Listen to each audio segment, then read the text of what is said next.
So tonight, what we're gonna talk about is how do you prepare for 2021 to the point na you have momentum. First week pa lang. But before we go to that, let me share my background first, no? Before I became two-star diamond, before I became one of the leaders in USANA, I was also somebody na nagdalawang isip about this opportunity. Because yung background ko when I got introduced to this business, I was a fresh nursing graduate from UST. And kakapasa ko lang ng nursing board exams. Kaya lang, it was so unfortunate. Pagka-graduate ko naman ng UST, sumabay siya sa US recession and the US decided not to hire foreign nurses muna. Eh ako naman, as I always admit, never ko naman talaga plinanong maging nurse. I really had better plans for myself. Kaya lang, I was part of the generation na parang buong Pilipinas yata nag-nursing. So, pagka-graduate ko ng UST, sabi sa amin, it would take like 7 to 9 years to get a nursing job sa US. Sabi ko, nako, if I have to wait that long, alangan naman tumunganga ako while waiting. So, I tried applying for a nursing job sa Philippines only to be surprised. Kasi St. Luke's BGC yung in-applyan ko. They were offering me like 6,000 pesos a month. Sabi ko, naku po, I'm not willing to work for 6,000 pesos a month. Taga Quezon City pa ako, Commonwealth area. So sabi ko, kung 6,000 pesos a month, that's 300 pesos a day. Eh yung commute ko palang araw-araw, parang 250 pesos, papunta, pabalik. So sabi ko, if I'm gonna get paid 300 pesos a day, para naman akong nagtrabaho for 50 pesos net.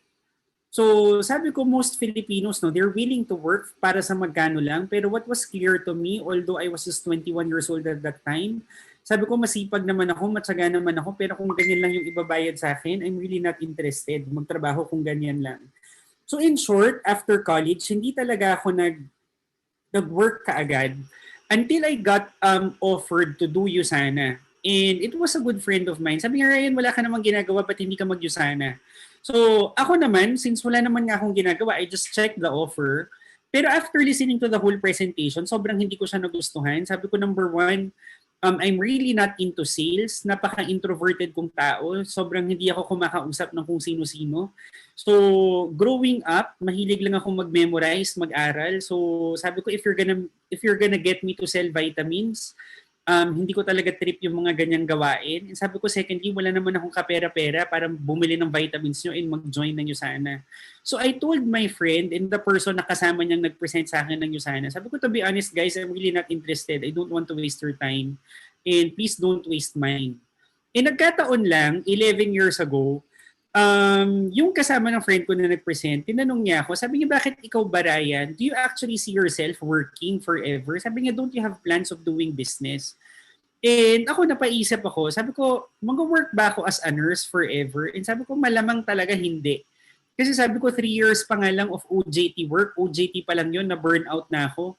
How much more yung talagang magtrabaho from age 21 to 65? So sabi ko, siguro mag-business din. And then tinanong niya ako, I still remember, sabi niya, bakit ikaw ba, Ryan? Kung mag-business ka, what sort of business do you plan to get into?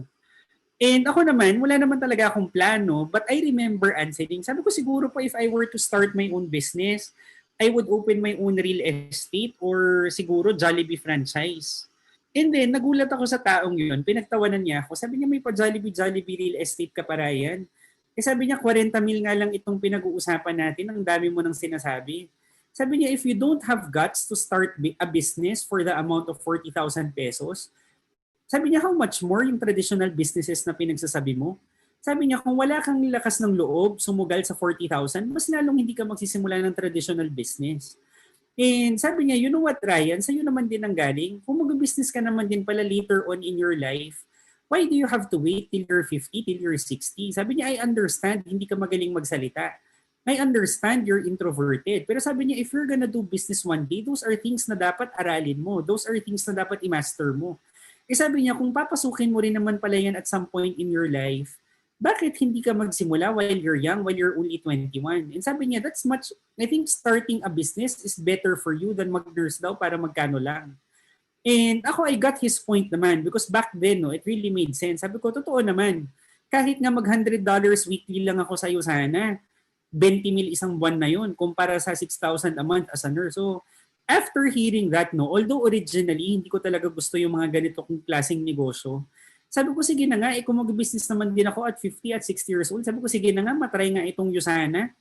Pero ito no, para-paraan lang, I started in Usana back in 2009 together with my business partner na rin sa small business namin sa India dati.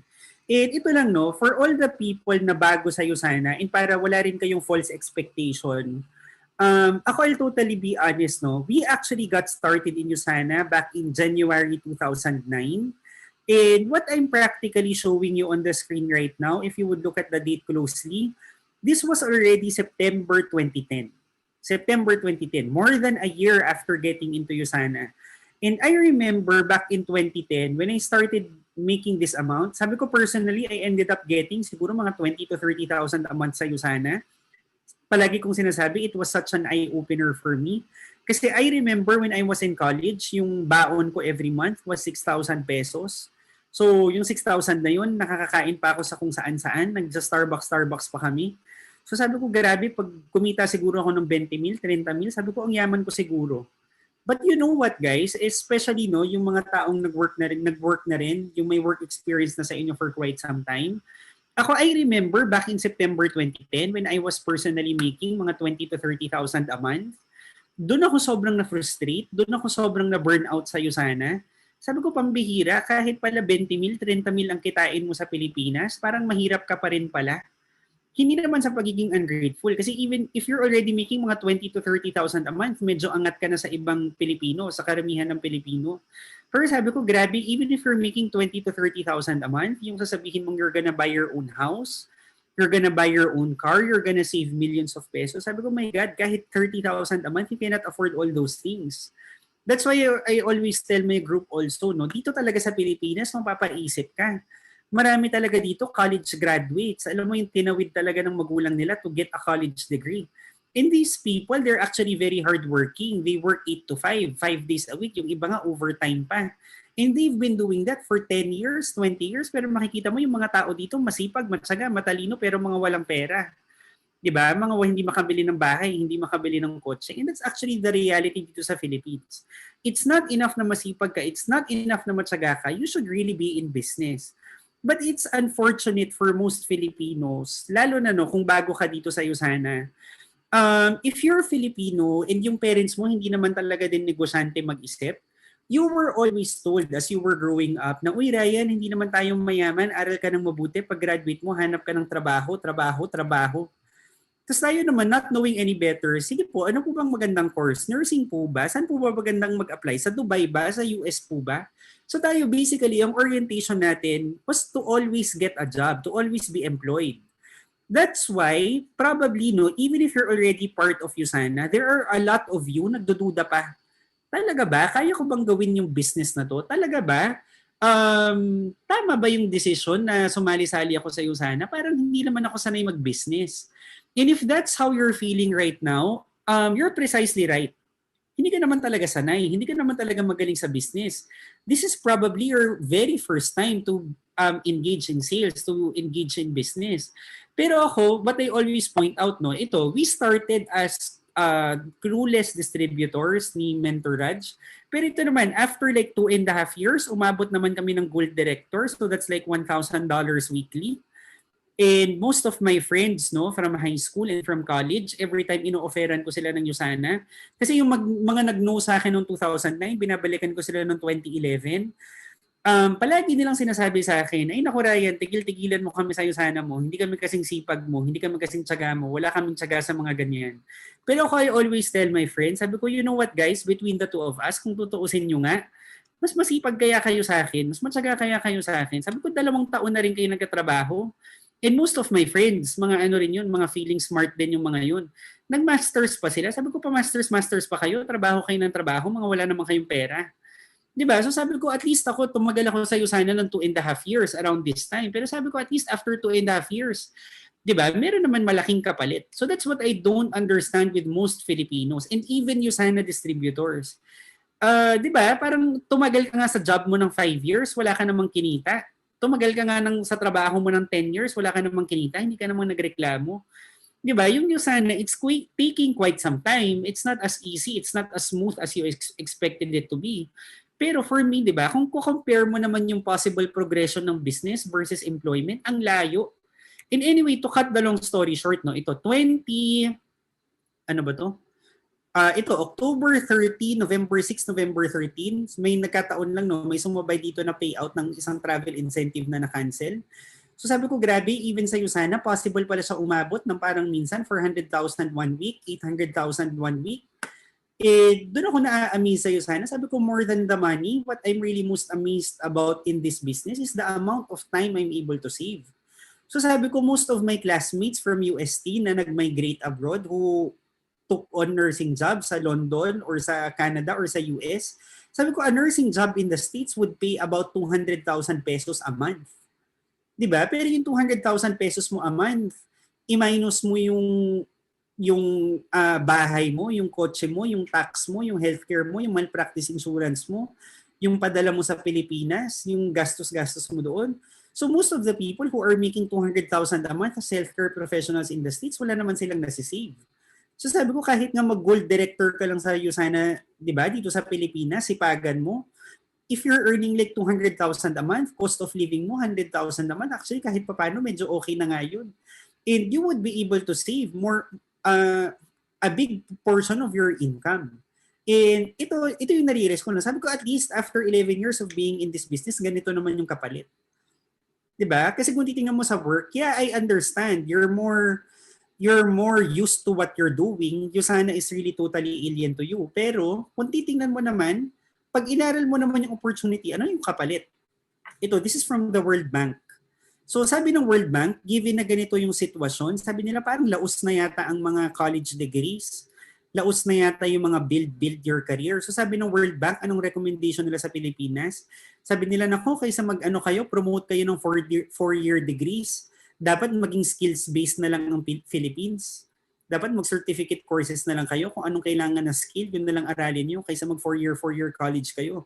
So even the World Bank acknowledges na mahirap na ang job market. I think this is a global thing.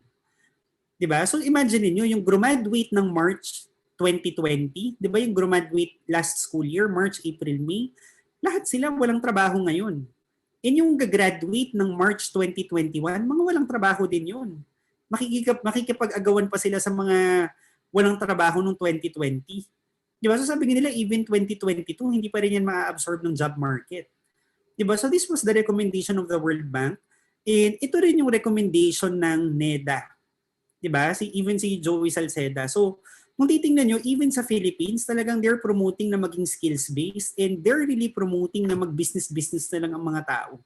So, if right now, no, you're somebody na from employment, bigla-bigla kang nasali dito sa Usana, or probably you've been here for 6 months, 1 year, wala ka pa ring substantial result. For me, even if you're not earning well yet sa Usana, di ba, for me, you're really ahead. Bakit? Kasi yung mga ibang tao, they're just realizing these things. Pero ikaw, marirealize pa lang ng iba, na-realize mo na. Diba? And yung mga iba nga dyan, they're worried also about their finances, about the opportunities that they have in case hindi pa rin tayo mag-normalize sooner than what most people expect. Yung iba naghahanap pa lang ng opportunity or ikaw, you're already part of this. Tatrabahuin mo na lang. And that's something na kailangan mong ma-appreciate. And ito lang, no, this is something that I shared din sa mga NDO. So if you guys attended my NDO, this is something din that I share paulit-ulit just to underscore. Diba? Ano na ba yung nangyayari sa economy natin right now? So, why do I share this? Kasi this is an episode from Go Negosyo. And in this episode, there was a discussion among 5 restaurant owners. And in that discussion, they were discussing, guys, considering hard lockdown, considering ganito kapangit yung economy, paano kayo nagsusurvive yung mga food business nyo, yung mga restaurants nyo? 4 out of 5 said, sabi nila, to be honest, hindi namin alam. It's been months, labas kami ng labas ng pera, abono kami ng abono, hindi pa rin kami nagpa-profit. Yun yung sagot ng 4 out of 5. But interestingly, that night, there was one guy who answered differently. He's the owner of Zark's Burger.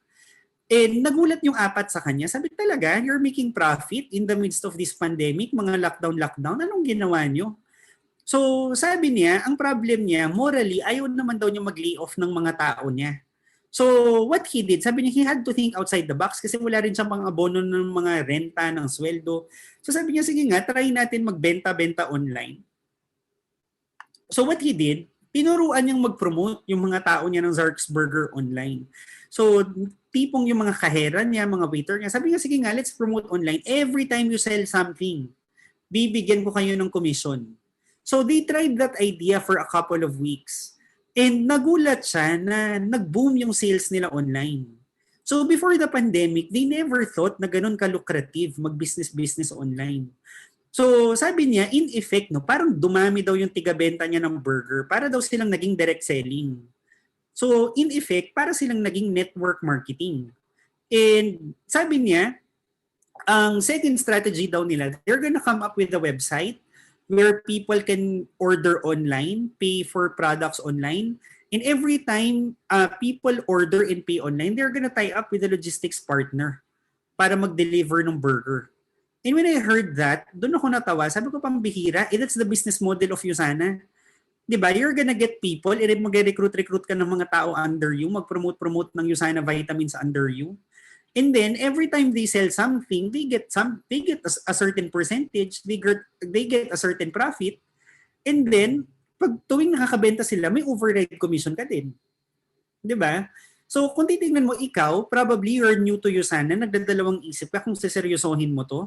Nagdadalawang isip ka kung tatagal ka ba sa Usana or parang wag na lang, ibang opportunity na lang siguro. Pero for me, if you're thinking that way, nakakatawa ka naman. Yung mga traditional businesses nga right now, they're shifting to the business model that Usana has. Yung mga negosyo nga ngayon, kung pwede lang, sunugin na nila yung physical store nila and maging 100% digital na lang sila, they would do that. Pero ang problema, it's very hard for them to shift online. Ikaw, you finally have an online business, nagdadalawang isip ka pa about this. So, that's such a funny thought to entertain. No? So, if you already started Usana, you have to be grateful and talagang maging all out ka dito 100%. Di ba sasabihin mo, networking to. Lahat naman na din ng business ngayon, parang referral system na rin lang ang nangyayari. Di ba? And ito rin, no, yung Zoom, this very application that we're using right now, di ba? This is something that I also shared on Facebook. Parang ang Zoom nga, it has gotten so big, kaya na niyang bilhin ang top 7 airlines in the world combined.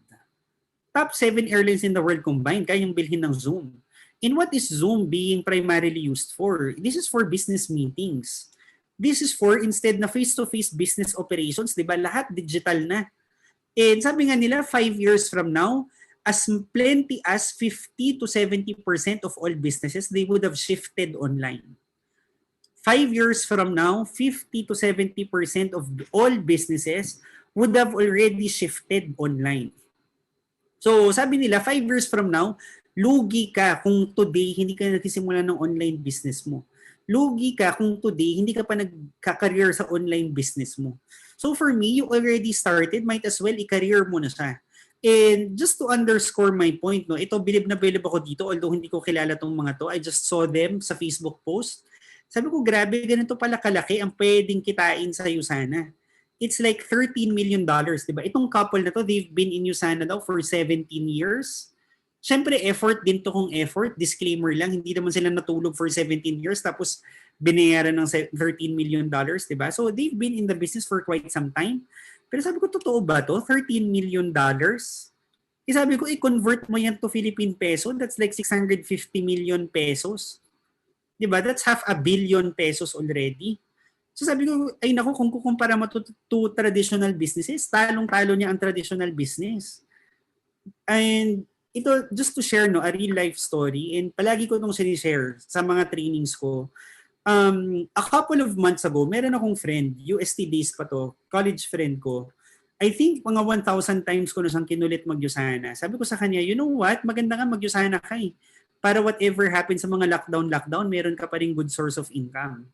And by telling him that, parang na-offend yata siya. Parang siguro feeling niya, minamaliit ko siya.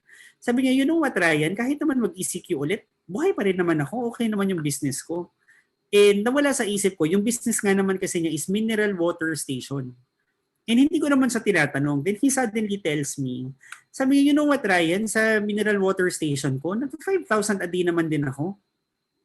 And sabi ko, 5,000 a day? 150,000 naman. Sabi ko, totoo ba to? Sabi ko, kung totoo to, baka magbukas ako ng 5. Sige nga, kung totoo yan. Tapos, ako out of curiosity, tinanong ko siya, sabi ko, wait lang, yung 5,000 a day mo ba, is that gross income or net income? Ano ba yan, benta o kita? Sabi niya, gross income, benta. Sabi ko, magkano yung take home mo? Magkano yung talagang kita mo from 5,000 a day? Sabi niya, siguro, minus-minus lahat, rent, tao, gamit. Sabi niya, siguro mga 700 to 1,000 pesos a day. Sabi ko, naku, 700 to 1,000 a day. Kung kukumputin mo yun, times 30 days, parang 20 mil lang yun. 30 mil lang yun isang buwan. Sabi ko, kung ganun lang pala kikitain mo, sana nag-call center ka na lang. Kasi sabi niya, yung puhunan daw niya sa mineral water station niya was 850,000 pesos. Di ba? From the machine, to the rent, to yung motor na pang-deliver. Sabi ko, naku, kung maglalabas ng 850,000 to earn 30,000 pesos a month, parang for me, hindi siya worth it. And sabi ko, kung compare mo ang Newsana, di ba? Kahit nga wag mo na itong i-compare sa Gold Director income.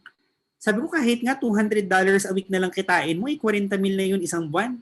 Tinalo mo na ang mineral water station sa pa $200 weekly. So again, no, if you're new, sometimes kasi mas sikat pakinggan, mas wow. 'Di ba? Mas nakakabilib. Wow, grabe, yung tropa ko, yung kaibigan ko, big time may mineral water station. Big time meron sariling grocery store. Pero kung titingnan mo, anong kinabibiliban nila doon? Yung magkano lang kita sa mga 'yon? 'Di ba? But when you actually tell your friends na, uy, I started a Yusana business. Di ba, they would find it so weird. Na ba't ka nag-join sa ganyan? Ay, networking. Ay, anong klaseng bang negosyo yan? Vitamins? Di ba? Pero they don't know na through this business pala, you can earn that much. But then again, disclaimer, with much effort din, you really have to train yourself. You really have to go through so many rejections. You really have to go through the process. Di ba? And again, marami kasing mga bago after, di ba, you're very excited. You talk to 20 people, lahat ng kaibigan mo, lahat ng pamilya mo, lahat ng close friends mo, ayaw. And most people, after that, they would stop. After talking to 50 people, walang masyadong sumali, they would stop. And they would conclude, kasi naman, wala talaga akong market. Wala talaga akong mabentahan, wala talagang gustong sumali. Pero for me, ganun lang ba magnegosyo? Talaga ba? 50 people lang ba ang kailangan kausapin? Tapos mayaman ka na? Tapos big time ka na? Diba? So these people who quit after giving 50, 100, 200 presentations, they're actually quite deluded. Kasi sa totoo lang, in traditional business, diba, you have to transact with so many people, not just 100 people, not just 200, thousands of people. Diba? So most new downlines of mine, they would ask me, mentor, ikaw, in my 11 years sa Yusana, ilan na ba daw ang na-invite ko? Ilan na daw ang napresentahan ko ng Yusana? So ako, I remember, no, first 5 years ko, I was very disciplined. I was very structured with how I approached the business. When I was starting, iba pa yung activity ni Mentor Raj. Partners kami pero magkaiba kami ng output. Ako personally, when I was starting, I presented to at least 2 people a day. So for at least 5 days a week. So that's like 10 presentations in a week. Times 50 weeks, that's like 500 presentations in a year, personal guests ko. And I did that for about 5 years. So on my first 5 years, I must have presented to 2,500 people. 2,500 people. 'Di ba? Pero people won't believe na it's just numbers game. Numbers game. Kasi sabi nga nila, if you do 100 presentations, hindi ka magaling. Malamang pagdating naman ng 100 first presentation mo, magaling ka na kahit papano. 'Di ba? Hindi ka magaling magsalita, pero my God, after mo mag-present sa 2,500 people, 'di ba? Gagaling ka talagang mag-present. Grabe na lang low IQ mo kung, 'di ba, after practicing 2,500 times, hindi ka pa gumaling. 'Di ba? So for me, basically, people want income, people want the money, but they're not willing to put in the hard work. Sa'yo sana nga, hard work na nga lang ang ipuput in mo dito. Maliban sa 40 mil na nilabas mo, hard work na lang. Sa traditional business, milyon ang ilalabas mo, tas hard work din. Sa traditional business, milyon ang nilabas mo, hard work din, may rejections din naman. 'Di ba? Pero ito, tingnan mo to, $13 million in 17 years. $13 million in 17 years, 650 million pesos. That's 500 million pesos through network marketing. So kung ikaw, iniisip mo, ay, tutuloy ko pa ba sa Usana? Parang wag na lang. Wala namang nangyayari sa akin. Trabaho na lang ako. Diba? And that's actually weird. That's actually very weird to be hearing from people. And ito, no, let me correct the mindset of most of you. Lalo na yung mga lumaki sa mindset na employment and getting promoted and yung getting a bigger salary and saving money. Di ba palagi naman yun, dyan tayo lumaki sa ganyang environment? Palagi tayong sinasabihan, ay di bali, maliit lang yung sweldo mo, don't worry, pag nagkaroon kang experience, lalaki yung salary mo. And kapag manager ka na or kapag nakikita ng parents mo kahit paano maganda na yung posisyon mo, what advice would they give you? Diba? Rather than push you to do business, sabihin nila, okay lang yan, papromote ka. Tapos wag kang masyadong magastos, mag-ipon ka ng pera. Pag nakaipon ka, bili kang bahay. Wag kang masyadong magastos, pag nakaipon ka, bili kang kotse. Diba? Pero here's the thing, sabihin na lang natin, you're somebody who's able to save like 10,000 pesos a month. Walang palya, walang paltos, hindi mo nababawasan yung money mo. Talagang every month, no, even sa gitna ng pandemic, nakakapag-save ka ng 10,000. Computein mo to guys, in 12 months, that's just small. Diba? 120,000 a month. Aanhin mo ang 120,000 a month. Ma-COVID ka nga lang ngayon, diba? Serious case. Sabi nila parang kalahating milyon na yon. Kapag senior pa yung parents mo, ma-COVID, 1,000,000 mahina.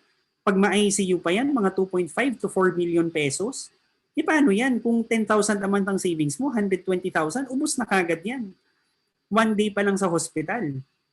Diba? Bumili ka nga lang ng iPhone ngayon, 70,000. Diba? So, nakapag-save ka ng 10,000 a month for an iPhone. Yun na ba ang pinakapangarap mo sa buhay? Diba? And tingnan mo to, in 10 years, that's just what? 1.2 million pesos.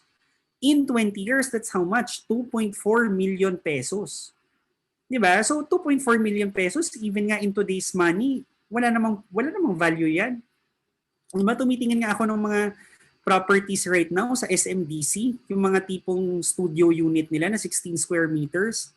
Di ba? Pag nilagyan mo ng kama, minus 3 square meters. So, ilan na lang yun? 13. Lagyan mo ng ref, lagyan mo ng dining table, minus 4 square meters. So, ilan na lang? 9 square meters. May sofa ka pa. So, 8 square meters na lang.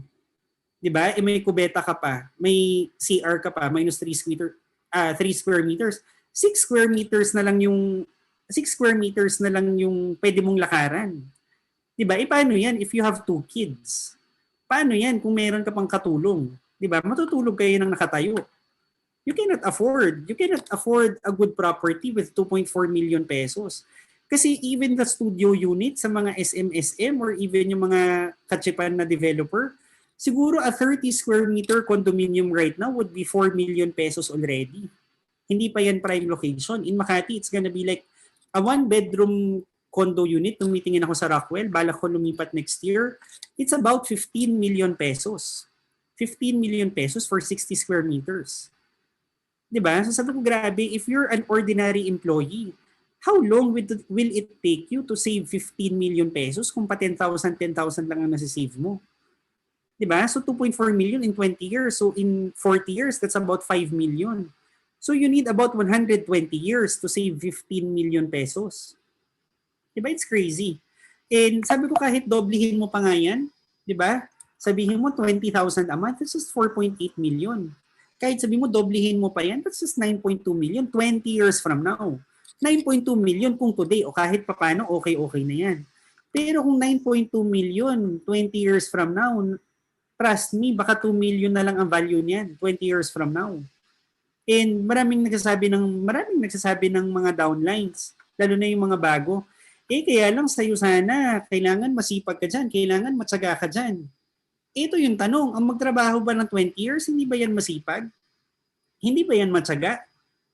Diba? Ito titiisin mo yan, 20 years. Ilang taon ka na nun. And it's not even enough to buy your dreams. Diba? And this is something that I always show just to keep everybody in check pagdating sa reality, no? Ito, property in San Jose del Monte, Bulacan, this is how much? 5 million pesos. 5 million pesos, how big is this? 40 square meters. 40 square meters, up and down, kaya naging 72. Pero sabi ko, grabe, 5 40 square meters sa Bulacan, 5 million. Promo price pa daw to nung July 31. Diba? E paano kung ang pera mo sa ATM, 3,000 lang? Baka kahit yung pinto niyan, hindi mo mabili. Diba? And nakakatawa sa pakinggan, but that's true for most Filipinos. If you would look around, diba, sa family mo, sa circle of friends mo, sa colleagues mo, but ganon, these people, they've worked for 10 years, 20 years, 30 years, walang bahay, walang pera, walang kotse. E buti sana kung drug addict ka, buti sana kung tamad ka. Diba? Kasi for me, kung drug addict ka, kung tamad ka, wala kang pera, ay, it makes sense. Pero if you're a college graduate, hindi ka naman addict, di ba? Pasok ka naman ng pasok, trabaho ka ng trabaho, wala kang pera, ba't ganun? It's not supposed to be like that. Di ba? Siguro if you're a fresh grad, pwede pa. Pero kung 25, 30, 40 ka na, hindi pwede. Dapat talaga yung maghanap ka ng matinong opportunity. O ito nga, Kia Picanto. Di ba? I'm somebody hindi ako mahilig sa kotse. Pero I can just imagine, for somebody who's starting, di ba? Kung sabihin natin, bili kang kotse, even Kia Picanto, hindi mo naman siguro dream car to, but for a starting car, hindi na rin masama. But even this one, magkano yan? 600,000 pesos, 635,000. Diba? Hindi pa kasama yung rehistro, hindi pa kasama yung insurance, yung gas, yung parking, change oil every 6 months. Diba? So how would you be able to afford all these things? And what do you mean by, ay mukhang GCQ na, balik na tayo sa dati. Anong babalikan mo sa dati? This type of path, this type of life? Diba? It doesn't really make sense. And ito no, let me share this with you, lalo na yung para sa mga bago. So for me, it's very crucial na marinig nyo to. Kasi if you're new, I can just imagine, medyo sensitive kayo sa side comments ng mga taong ini-invite nyo. So minsan parang people find you weird, people find you stupid na you even entertained a business like Usana. So ito, why am I sharing this video? This is a video interview with Richard Branson. So si Richard Branson, if you don't know him, is actually a European billionaire and he actually owns about 400 companies, no? And in this interview, tinanong siya, Richard Branson, ikaw, considering you're a billionaire and considering you're a successful man, what do you think about networking? Is it a scam or is it something you would tell people to avoid? And this is what he had to say, no? Listen closely. This is what a European billionaire had to say about network marketing in general. Talk about this audience, the network marketing community. There's about 100 million people around the world that are engaged in this. It does approximately $200 billion a year in revenue. It's growing, it's expanding, and these home-based entrepreneurs are looking for a better life for their families. Do you think it's a good idea for a person to get involved in network marketing and yeah, I mean, I think we were involved with network marketing once with a cosmetics company in the UK, and we would have a dinner every year with all these young entrepreneurs from all over the country, and they were sometimes they were a mum with children who wanted to make some money on the side, and sometimes they were relying on it completely, for their living. And it was tremendous seeing the enthusiasm, how much it transformed their lives, and what a difference it made to them. So I'm a tremendous believer in network marketing, and I'm a great believer in entrepreneurs. I think all the future jobs in the next 20 or 30 years will be created by network marketing entrepreneurs and other entrepreneurs around the world, starting off from scratch or starting off very small and making a real difference in the world. So as you would see, no, why am I showing this to you? Imagine mo yun, he's already a European billionaire. And he's actually advocating for the industry. Sabi niya, if you listen closely, sabi niya it's a good thing as a starting business for the middle class, for people na first time mag-business. And nagkataon, since you're part of Usana, di ba, we have very good products. We have a very reputable company. So, lalo na for the people na first time mag-network, panalo ka nga yung first MLM na sinalihan mo is already the number one.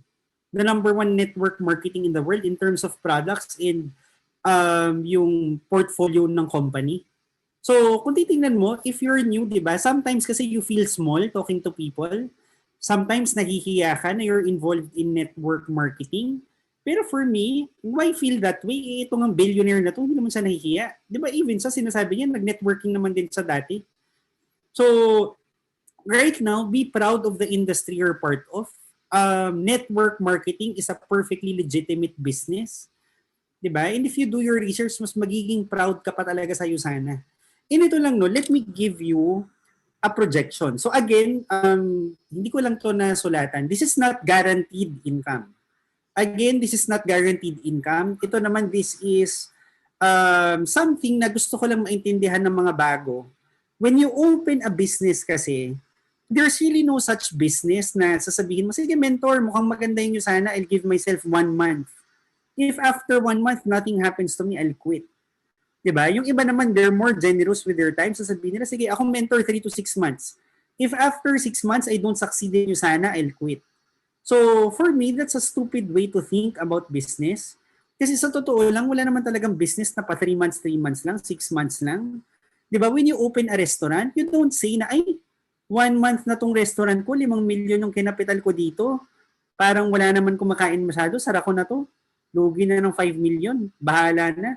Diba, you don't do that kasi 5 million yung ginawa mo. Siguro kung hindi mo masyadong na-hit yung sales target mo ng first month in a restaurant, you would push better. You would think of ways and means. You will try to develop yourself. You will try to develop your branding, your marketing.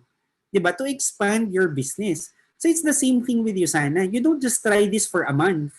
You don't just try this for 6 months. You do this for 3 years. You do this for at least 3 to 5 years. And what could happen in 3 to 5 years, no? Ito lang, just to make you guys aware. I'm not sure, no, lalo na yung mga bago, if you guys are aware, maraming nag-join ng Usana recently. They join, kunyari, today, after 6 months, they're already making $1,000 weekly. So in a span of 6 months, every week, they already make $1,000 weekly. But let's assume, in your case, no, hindi ka magaling magsalita, wala kang masyadong kakilala, hindi ganun kaganda yung market mo, sabihin natin, you joined Usana, but still, you give your 100% best effort, you attend all the trainings, and you really try to push yourself, you work with your team, with your mentors. Sabihin na lang natin, first 12 months mo in Usana, you average $100 weekly.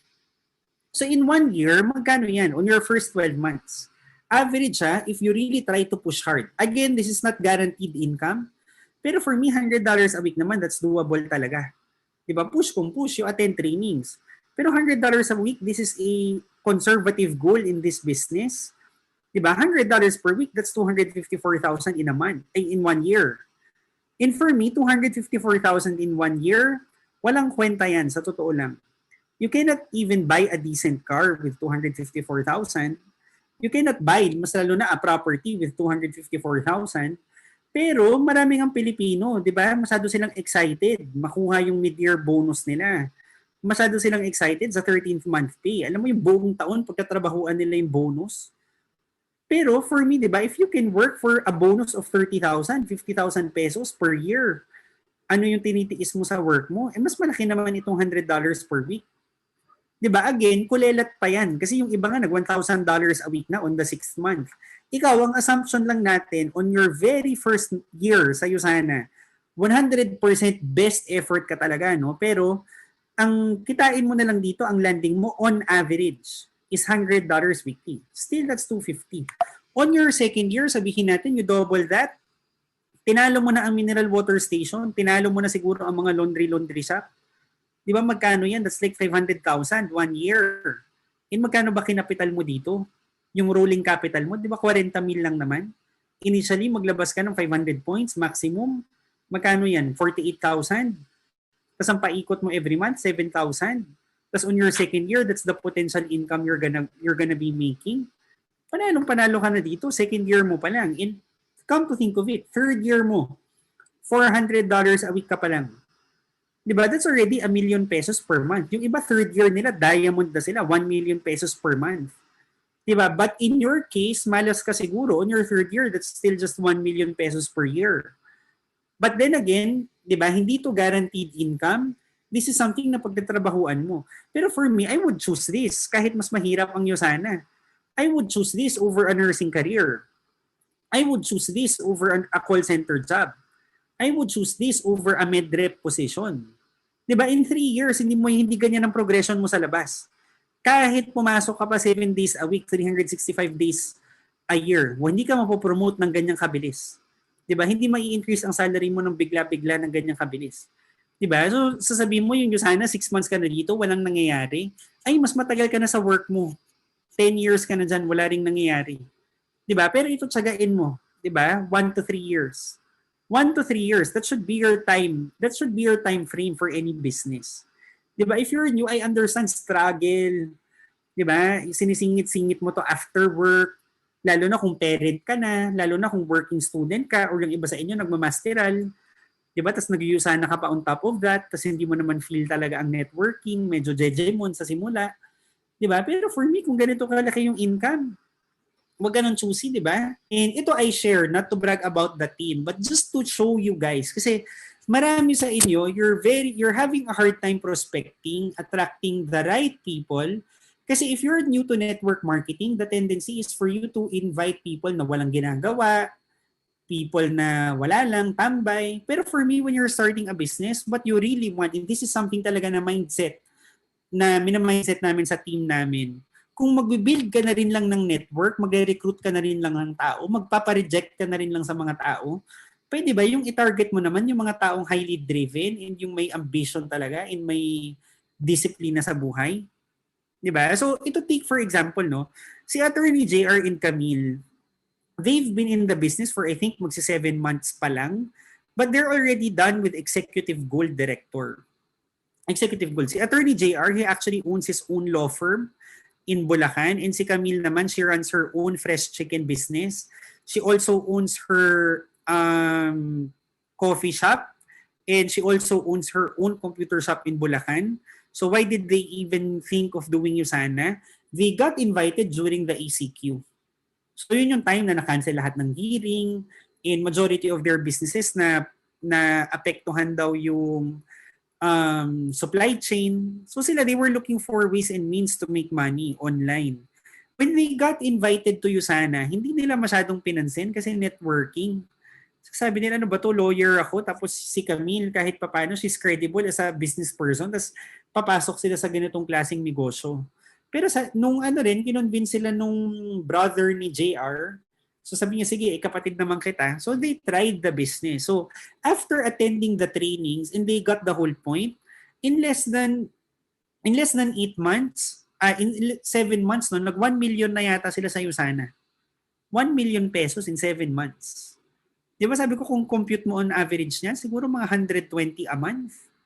Siguro 120, 130,000 a month.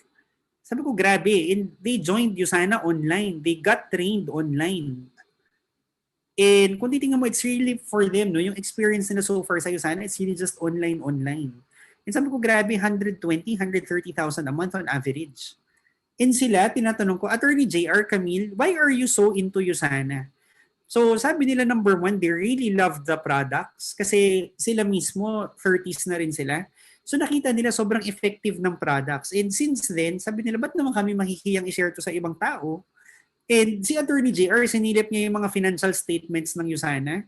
Tiningnan niya ano bang mga demanda dito sa Usana. Tapos nung tiningnan niya yung profile ng Usana, siya mismo nabilib.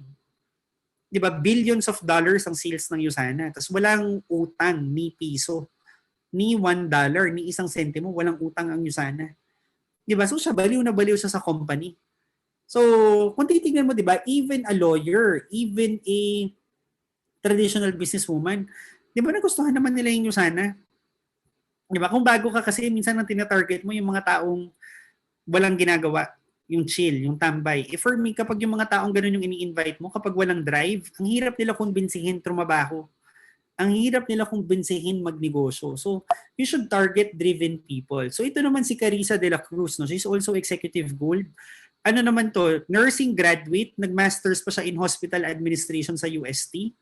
And ang naging sweldo niya, nag-work siya for an eye referral clinic. So nurse siya doon, and at the same time, since may admin background siya, partial administrator siya, ang sweldo niya 14,000 a month. Sabi niya, pambihira, magkano yung tuition ko ng hospital administration? Tapos ganyan lang yung sweldo. True enough, ganyan lang naman talaga ang sweldo ng nurses sa Pilipinas. But right now, she's already executive gold director also. Diba? Again, she's somebody na walang, hindi naman siya yung walang magawa sa buhay. She's actually very, very driven as a person. And ito no, next naman si Joseph Costello. Ito yung bata sa team namin. He's a licensed civil engineer from De La Salle University. So nung graduate siya, binigyan siya ng money ng family niya na magtayo ng sarili niyang construction firm. Nagkataon nung ECQ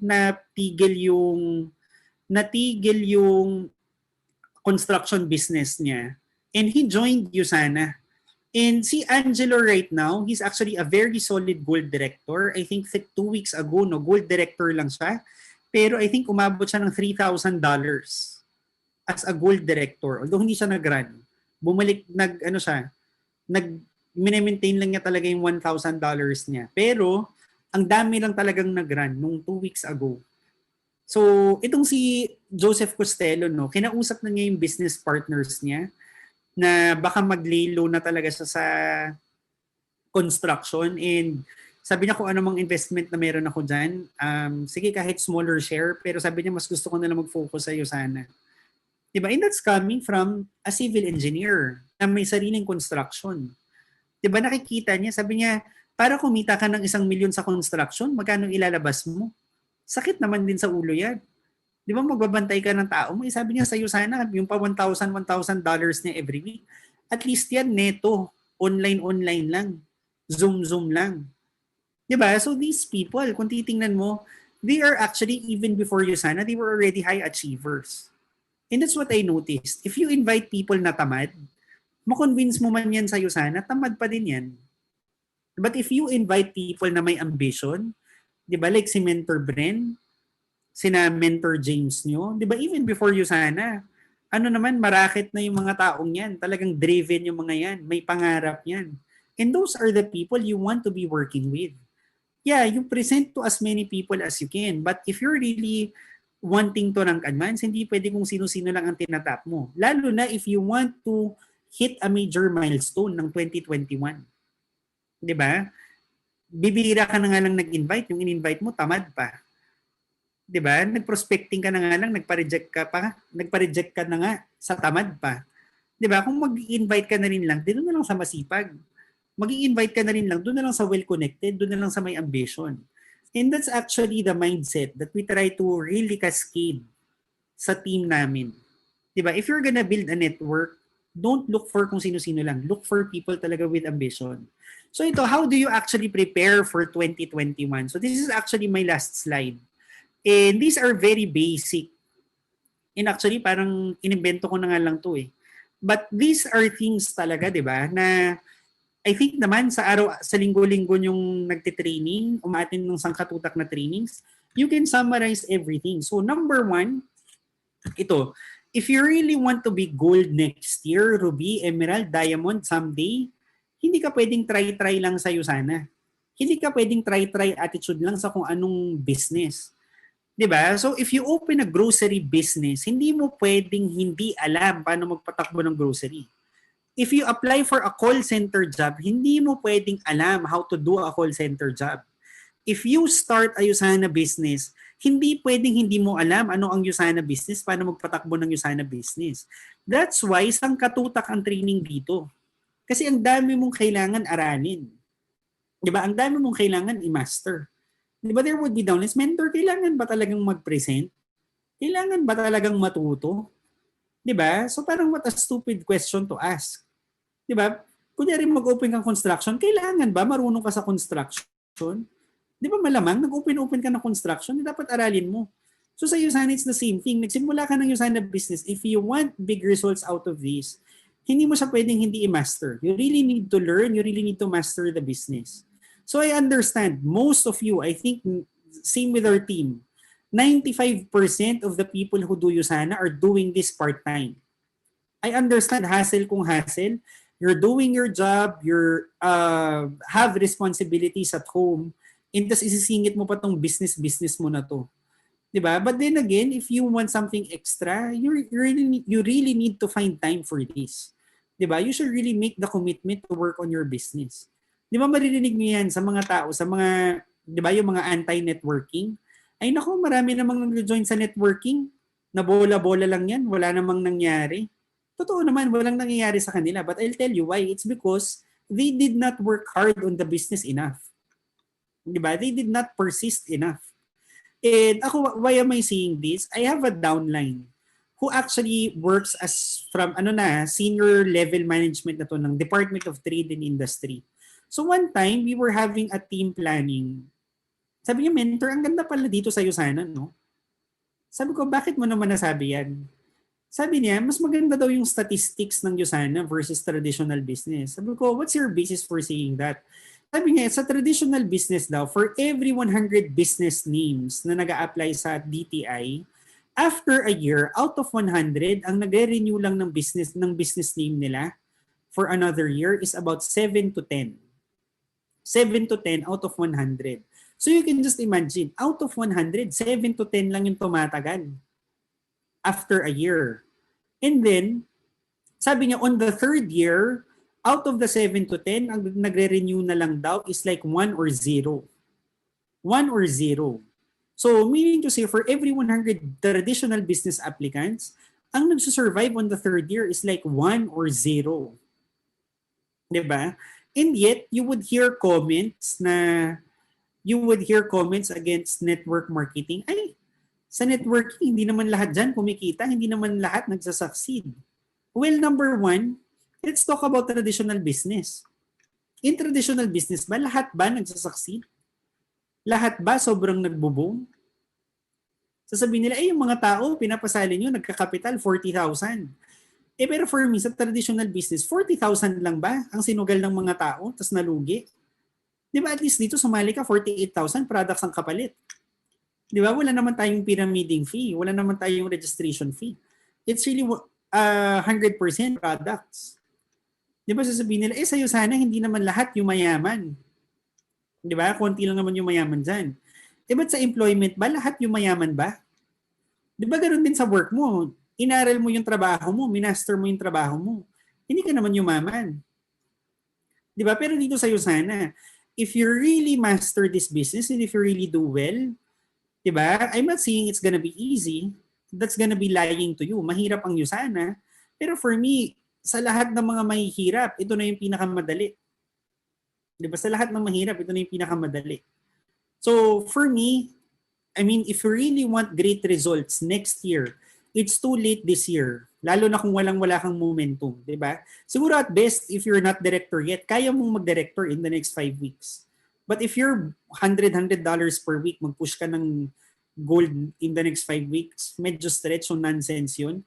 Pero for me, if you really want to make 2021 an exceptional year for you, hindi pwedeng pabanjing-banjing ka sa USANA. Hindi pwedeng hindi mo alam. You should really master this. Di ba? Kailangan master ka ng business. Secondly, you should set and hit goals. You should set and hit goals. Ba't nabura ko yung hit? So, you have to set and hit goals. So, every week, di ba, ginugulset ka ng upline mo, you should be hitting $100, $100, $100. So, I understand if you're new, minsan nakaka-frustrate. Excited ka naman when the week started. You did your best naman the whole week. Pero pagdating ng cut-off, 0. Di ba? So, the following week, i-excite ka na naman. I-goal set ka na naman, tapos the following week, 0 na naman. Tapos the following week, the same. The following week, the same. Tapos after that, auto-order na. And nakakawalang gana talaga yung business. Di ba? Set ng goals. Pero sabi nga nila, it's not the goal that you adjust. It's the plan. Di ba? You should set and hit goals. So lahat ng businesses may goal. Lahat ng businesses may quota. Di ba? Sasabihin nila, ay yung auto-order na yan, grabe, 8,000 isang buwan. Pero for me, in traditional business, magkano ang rent? 50,000 rent. Di ba? Magkano ang Meralco? Magkano ang sweldo ng isang minimum wage earner? 12,000 per empleyado. Kung may 5 empleyado ka, 60,000 yun, 5 ka agad. Di ba? Kung may rent ka na 50,000, 100,000 ka agad. So what do you mean by shocker ang 100 points a month ng USANA? Di ba? So those are things na part and parcel of building a USANA business. Auto-order, given na yan. Di ba? Yung $100 mo a week, kung hindi ka pa consistent dyan, struggle yan, push yan. Di ba? But that's how you learn when you stretch yourself. Di ba? So, if you're not consistent yet sa Usana, I think that's a modest goal. That's a very good goal, no? Na dapat yung last 5 weeks of 2021, pwede ba kahit $50 lang yan? Tsagain mo na yan, i-push mo na yan. So, dapat yung last 5 weeks, bawal zero. Diba? Yan din yung mindset namin sa lahat ng bago. Last 5 weeks of 2020, bawal ma-zero. Diba? Para pagdating ng 2021, that's your habit already. Hindi yung 2021, tsaka ka palang nag-a-adjust. And lastly, for you to hit big goals next year, no, you should really take action. You should really take action. And this is something that I want everybody to answer.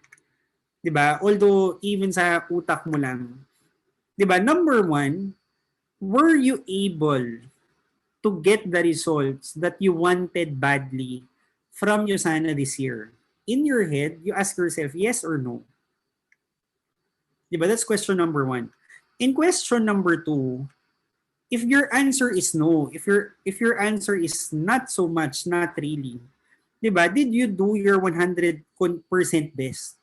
Did you do your consistent best effort this year? Kasi malamang sa malamang, for most people naman na hindi nila nakuha yung result na gusto nila this year, it's not the opportunity na mali. It's not the team. It's not the upline. Diba? It's not the organization that you're part of. It's actually you. It's actually your personal discipline. Diba? Pag tinatanong kami, ano daw secret namin, palagi namin sinasabi, wala. Sinasabi namin sa downlines namin, wala kaming plano for you. If you want to rank advance, you take action. Wala kaming team program for you. Wala kaming brilliant training for you. If you want to hit director, it's really up to you. If you want to hit gold director, if you want to hit executive gold, it's really up to you. All we can do siguro, mag-provide ng Monday trainings, mag-provide ng health and freedom, mag-provide ng NDO. But beyond that, wala na kaming matutulong sa'yo. Siguro yung one-on-one, mag-usap tayo, personal goal set, one-on-one goal setting. But anything beyond that, it's really up to you to take action and make things happen in your organization. So for me, no, having been in the business for 11 years, when we started adapting that mindset as a team, doon kami nag-boom. Doon kami nag-boom. So, meaning to say, everything that you're doing right now is already correct. There's nothing wrong. The system is already there. You don't need a better system. You don't need a better mentor. You need better discipline. You need better actions, consistent actions moving forward. Diba? So don't waste time, isip ng anong better strategy, ano bang tamang way to present, ano bang tamang way to invite. Diba? Those are things na nonsense. Kami nila Mentor Bren, lumaki kami sa business ng walang ganun-ganun. It's really all hard work. If you want to get big results, you should take action. You should be willing to work hard, whether you feel good or not. Sometimes, alam mo yon, you're so excited, you're so pumped up, you feel you can conquer the world.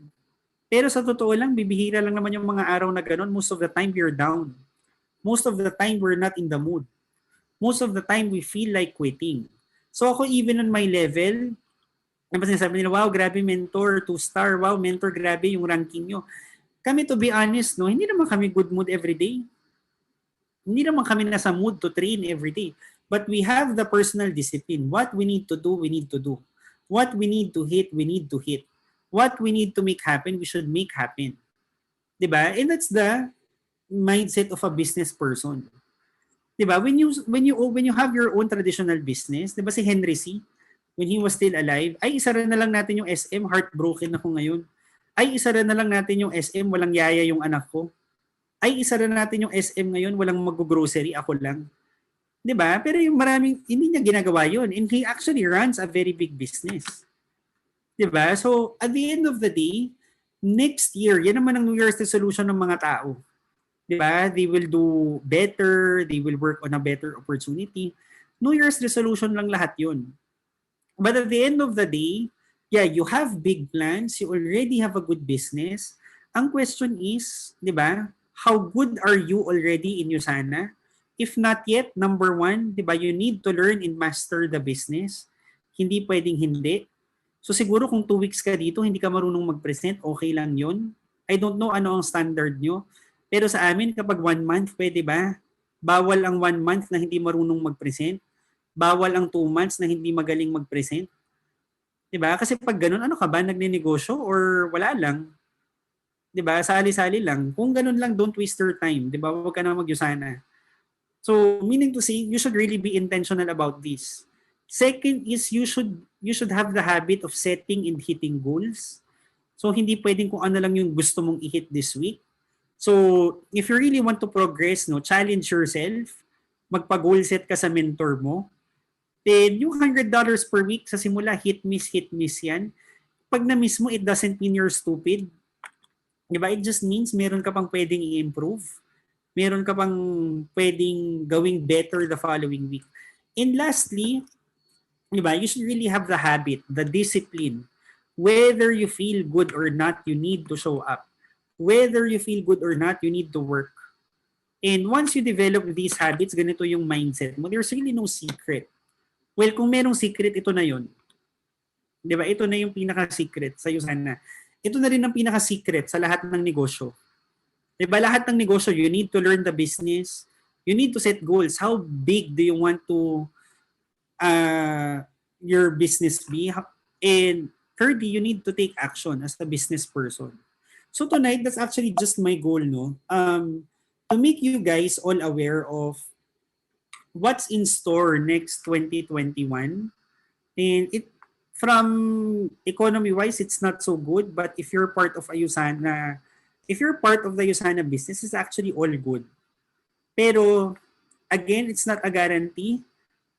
It's still totally up to you. Diba? Pero for me, given the choice naman to succeed or to fail, why choose to fail? Diba? If you're given the choice naman to continue para towards success ka pa rin, why choose to quit? Diba? So, keep moving forward, learn the business, and hit your goals ASAP. So, that's it from me for tonight. Thanks for having me, guys. And I really hope na sumunod-sunod na rin ang goal directors nating lahat sa pagpasok ng 2021. So, see you guys! All right, so thank you so much. Thank you so much, Mentor Ryan, no, for giving us your precious time, di ba? So, alam ko marami sa atin yung na-inspire, di ba? Coach Giles, Grabe. natutunan, of course, none other than from Mentor Ryan. So, from the bottom of our hearts, thank you so much, Mentor Ryan. All right, so guys, pasalamatan namin natin lahat. Thank you, Mentor. Yan. Thank you, Mentor. Thank you, Mentor. Thank you so much, Mentor.